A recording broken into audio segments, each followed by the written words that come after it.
On this particular one, we're asked to add these two rational expressions.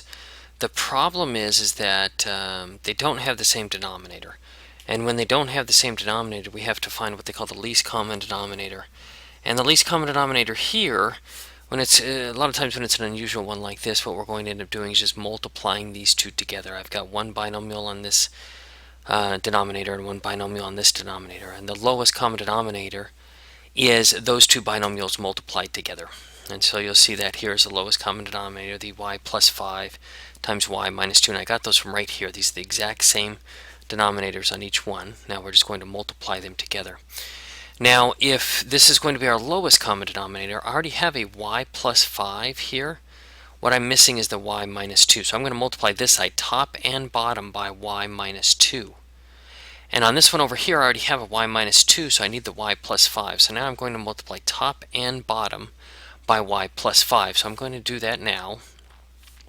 And here we go. You can see that I multiplied top and bottom on this one by y minus 2. And on this side over here, I multiplied top and bottom by y plus 5.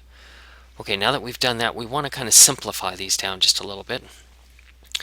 And so all I did here is, I got rid of this multiplication sign and just put it all over 1 there. Or excuse me, all over the y plus 5 times y minus 2. And same thing here, I got rid of this multiplication sign.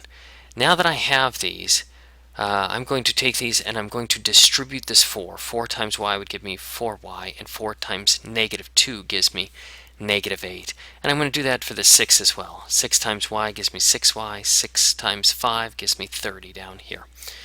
So now I see that they have the same denominator, each one of them. So now I'm going to simply add their numerators. Okay, I've got to see which ones here I can combine and which ones I can't. So I'm going to put them all over one denominator, which is the y plus 5 times y minus 2.